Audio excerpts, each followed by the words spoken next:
Forecast and the Eyewitness News team. Now, Eyewitness News. Good afternoon, I'm Greg Hurst, and the snow of winter has turned into the floods of spring, and there are flood watches and warnings in effect tonight. Emergency evacuations are underway in some areas of New Jersey as rivers and streams hit flood stage, placing homes in danger. The heavy snows of winter are melting quickly. The Passaic River in Wayne Township is 2 feet above flood stage, and a high school has become an emergency shelter. Officials are recommending residents of several roads near the Willowbrook Mall leave their homes. Tappy Phillips joins us now from Wayne, where floodwaters have taken over. Tappy? And Greg, behind me is just one of the roads here in Wayne that has been closed because of flooding, and the water is still rising already. Dozens of people have evacuated. Roads are closed, as I said, and the worst is yet to come. The water had flooded out cars and was seeping into homes all over Morris and Passaic counties this afternoon. The water was 3 feet deep in the worst areas, and people and animals were headed for higher ground. In Wayne, families in 500 houses have been recommended to evacuate as early as Saturday. Snow is still melting upriver. The reservoirs are at or over capacity. The ground is saturated. So any additional rainfall we get is just going to exacerbate the already swollen rivers. The problem is that melting snow has saturated the ground, and there's been twice the amount of precipitation already this month. So this light rain is just too much.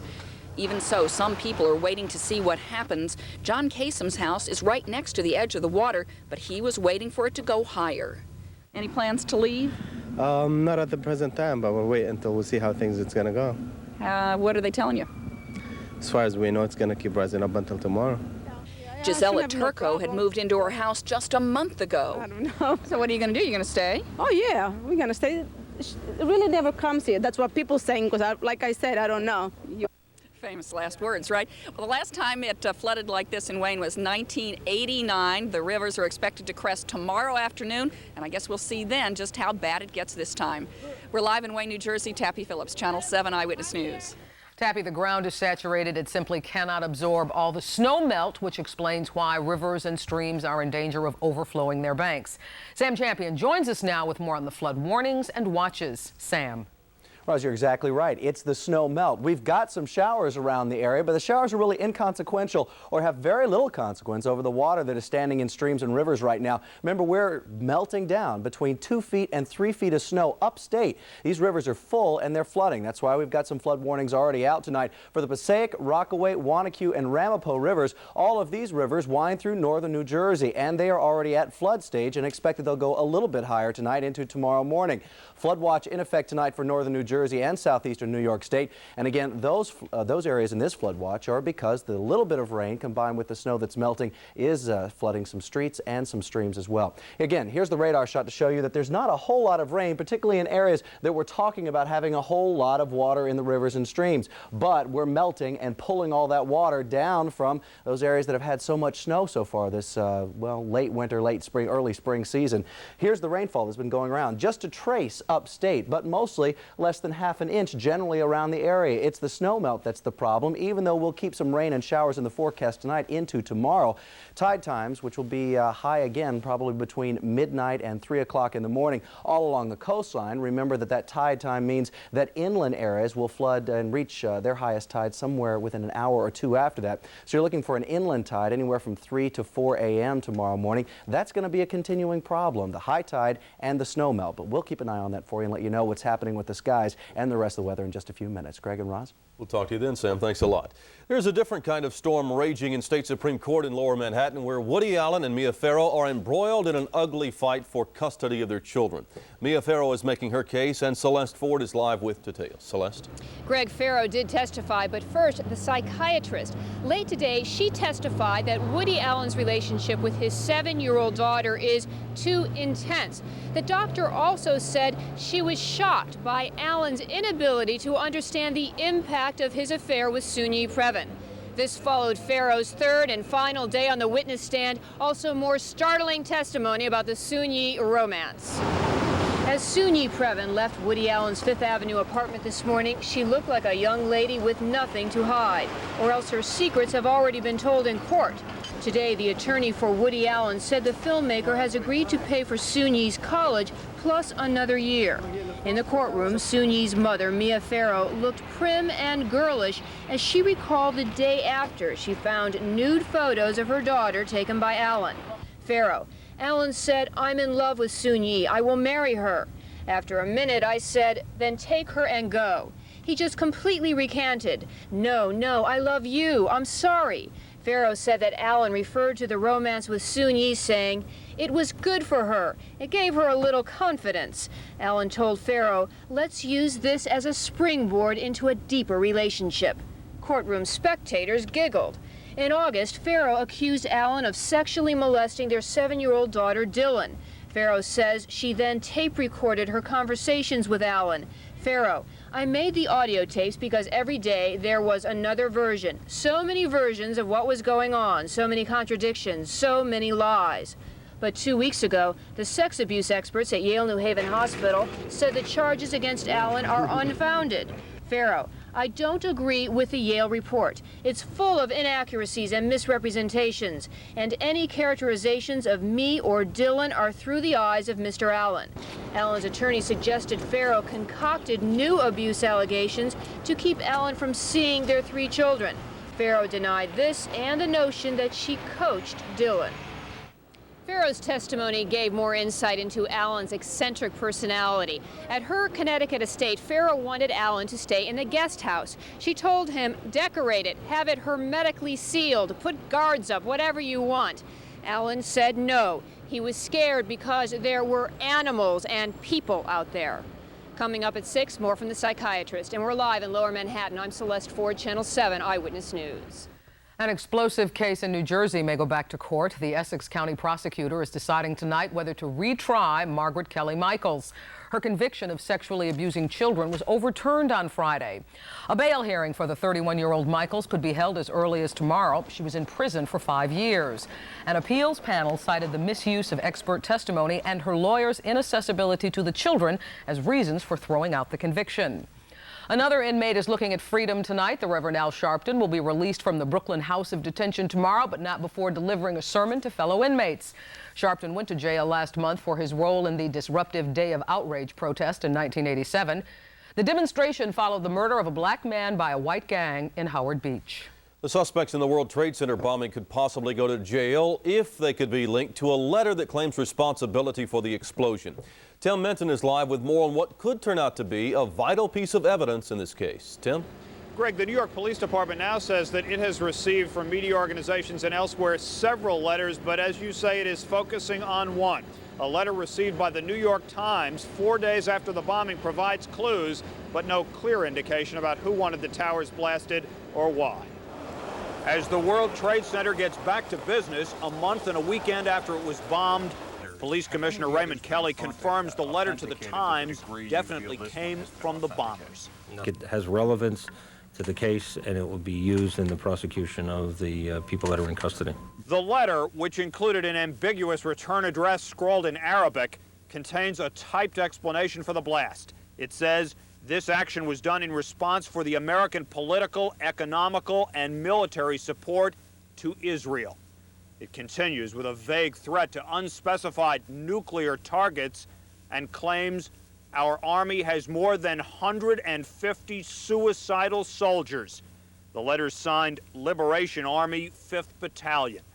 While investigators believe arrested suspects, including alleged ringleader Mahmoud Abu Halima, are connected to the letter, the FBI remains skeptical that there's a large terrorist army still plotting mayhem in New York.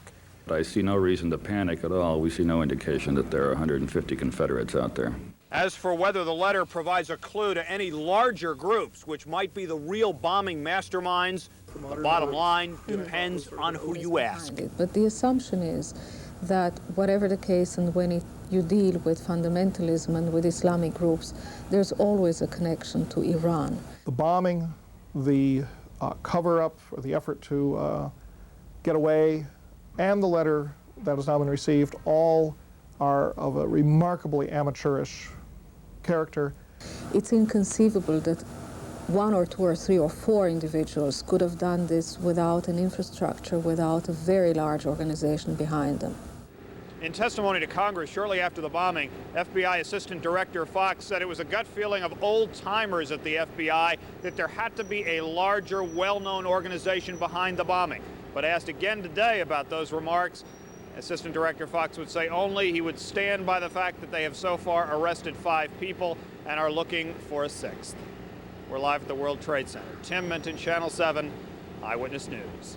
The New York Post is saying welcome back. It is the return of Rupert Murdoch to control the paper. Murdoch's deal with a bankruptcy court judge gives him the right to run the Post for at least the next 60 days while he arranges to buy the paper.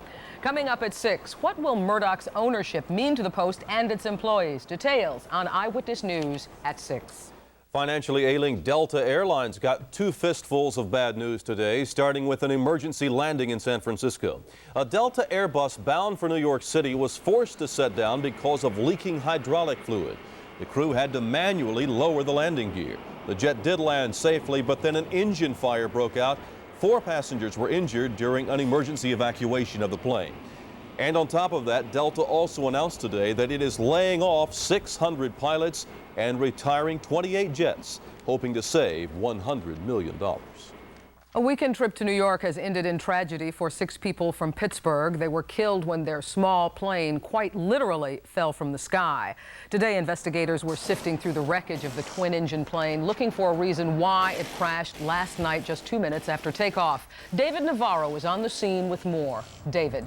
Well, the National Transportation Safety Board has finished its on-scene investigation into yesterday's crash, but still many questions remain.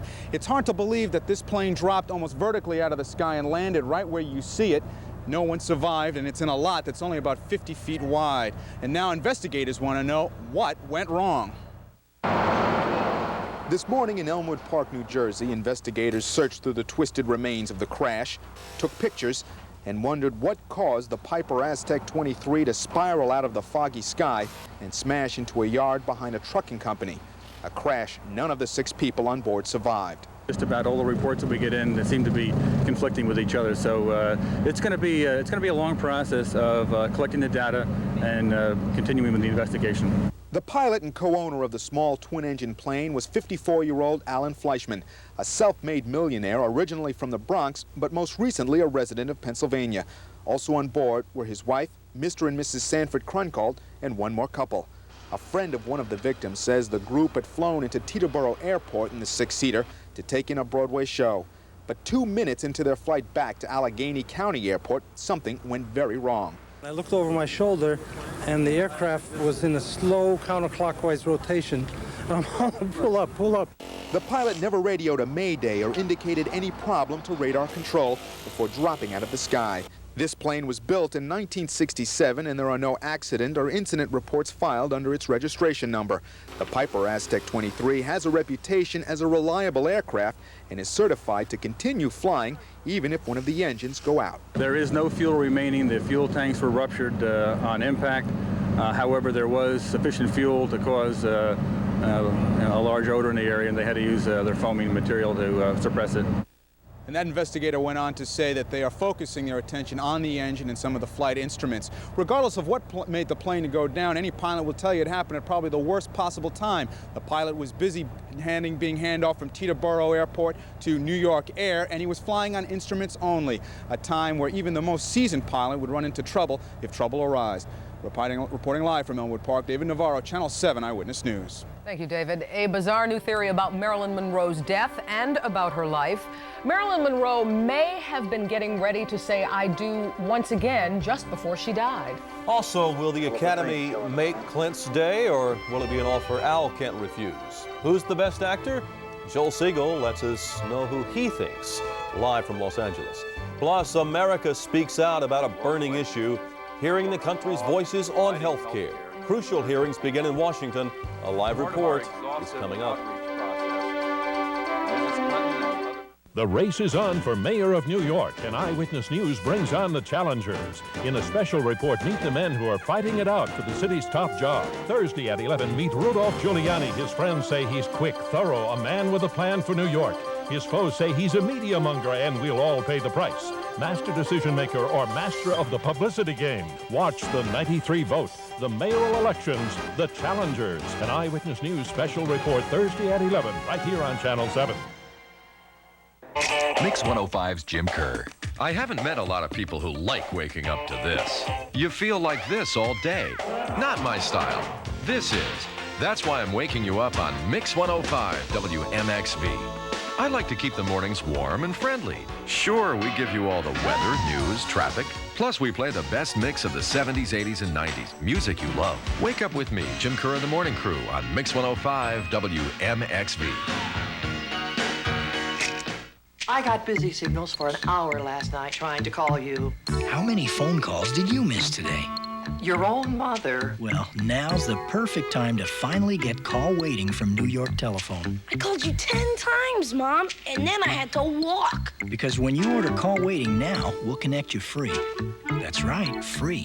I spent an hour trying to reach you. The conversation would have taken 2 minutes. Call now. We'll connect you free. You'll save $16. And best of all, you may never miss a call again. I called you. I called and called and called, and then I dialed again. I kept calling and calling, and all I got was busy, busy, busy. Remember, free connection days for call waiting won't last forever, so call soon, or else you may never know what you're missing. You got call waiting.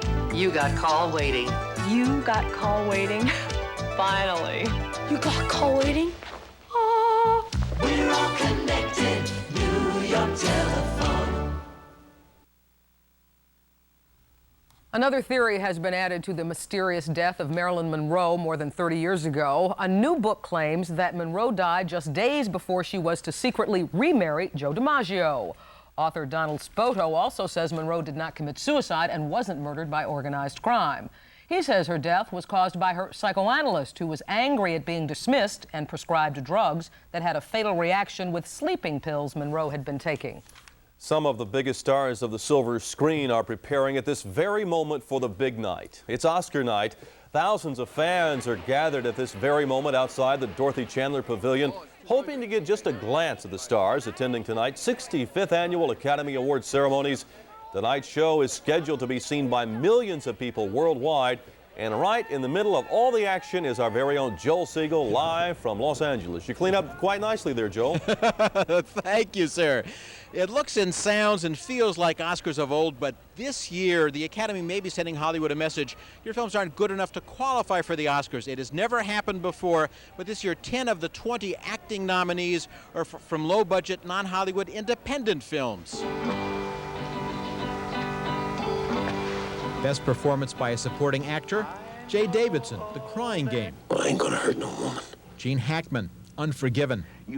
Jack Nicholson, A Few Good Men. They stole the Glengarry lead. Al Pacino, Glengarry Glen Ross, also nominated for Best Actor.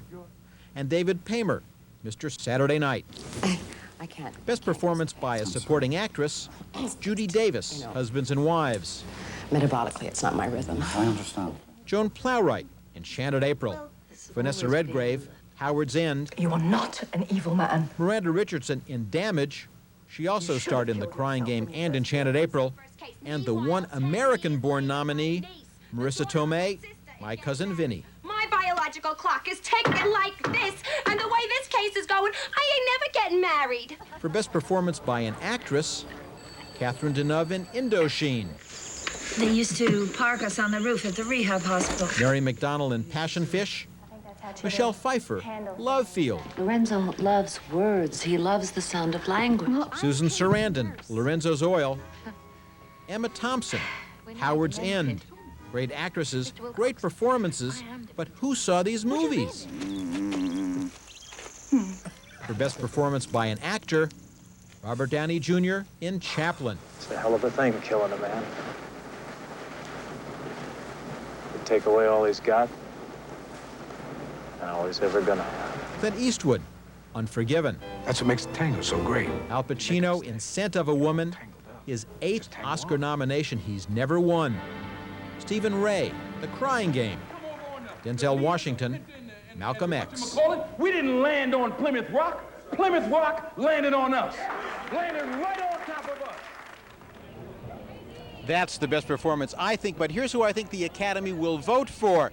I'm on the record with Judy Davis, but there's talk of a Woody Allen backlash. She was in a Woody Allen film. Joan Plowright, supporting actress.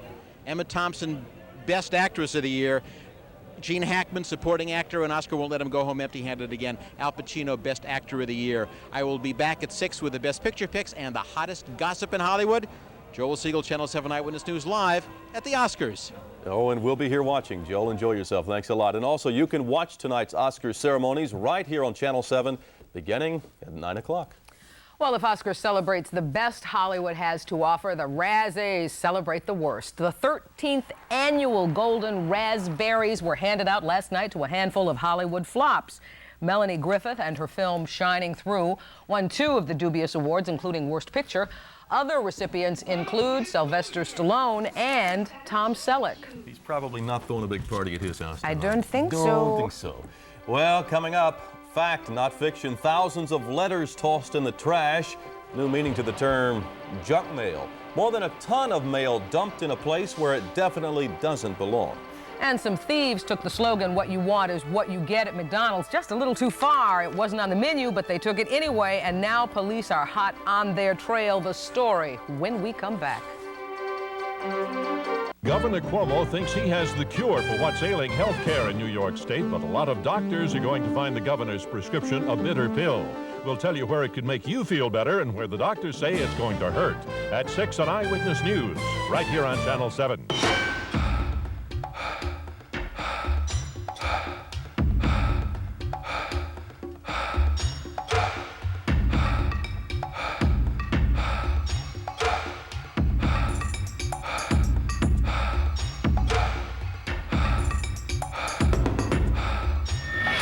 Bally's, join now and get a 6-month alternate day membership for just $99 or get 25% off. Call 1-800-WORKOUT.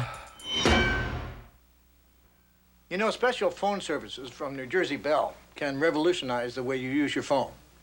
Let's take a look. Honey, I just promised Paul Revere I'd light 1, maybe 2 lanterns, and I'm history. Hold on, that's call waiting. Paul? Yeah, I'm glad you called. Listen, was it 2 if by land and 1 if by sea? Paul, we never discussed 3 lanterns. Call waiting unless important calls get through. You can order now or try another great service, caller ID. It shows the number of the person calling. There's more. Why do they always put belfries on the top floor? They could have been Paul. Just use return call. Oh, hi, honey. It was you. Yeah, I thought it might have been... The British are coming! Paul. Return call automatically redials the number of the call you just missed. You can order return call or any other service like call waiting or caller ID just by calling now. Call now to order and the service connection is free. The Radio City Easter Show, New York Springtime Spectacular, starring the world-famous Rockettes. Call 307-7171. We won! I knew it! Who's we? And what did we win? Healthy Favorites Bologna. We won Healthy Favorites Bologna? No, Shelley, Healthy Favorites Bologna beat Healthy Choice in a national taste test. Well, it is 97% fat-free. Well, it won the taste test because it tastes better. Besides, it's from Oscar Mayer. So it's not surprising it was the favorite. It's not surprising we're the spokespeople either. Great taste, very little fat. Healthy Favorites from Oscar Mayer, the taste test winner. It started out as a call to duty and ended in tragedy at a Queens intersection. You are looking at a live picture of police activity at 41st Avenue and Bound Street. A police cruiser responding to a shooting collided with 2 other cars at this intersection. 7 people, including a 10-year-old girl, were injured. She has been rushed to Booth Memorial Hospital with severe head injuries. 2 officers have been taken to Flushing Hospital. Well, the post office is off the hook tonight. It had nothing to do with the decision to junk 600 pounds of junk mail. For a while, the dumpster at a New Jersey truck stop looked like an overstuffed mailbox. But it turns out the junked mail was never stamped and mailed. Instead, it was being privately trucked to California. And you see, when the driver was told at a weigh station that his load was 600 pounds overweight, he simply decided to throw the excess away. Well, here in Manhattan, 2 thieves simply decided to cut and run after a foiled robbery at a Chase Bank right across from Lincoln Center. But before they jumped into their getaway car, they smashed one of the bank's plate glass windows with a baseball bat There were no injuries, no cash lost, and so far, the thieves are still out there. Greg, a robbery on Long Island has some McDonald's workers saying, "Where's Ronald?" A life-size statue of the fast food chain's point man is missing. NJ Burkett has Mickey D's response. Most of us might drive right past the McDonald's in Oyster Bay, Long Island. Most of us might not even notice. But the kids notice. There's nothing there anymore, so it's just an empty space. Until this weekend, the empty space was reserved for a life-size fiberglass statue of Ronald McDonald. Ronald disappeared during the late shift here on Saturday night. Ronald was outside here, and we usually keep him out here all day long. The kids come down and play on him, parents take pictures of him. And at night, we bring him back inside. So sometime between 9:30 and midnight Saturday night, he disappeared. Just disappeared? Just disappeared. There are no suspects so far, but detectives are working on one very important lead. We have an unconfirmed report that at 11:15 that night, somebody saw this thing being wheeled next to a car on a side street, which we are checking at the present time. Although there were no witnesses, rumors around town are running rampant. I believe that he was spotted getting on a bus to Atlantic City with 4 mannequins from Victoria's Secret. And as much as this McMystery has baffled the town, perhaps no one is more puzzled than the kids. Kids who insist this crime just doesn't make sense.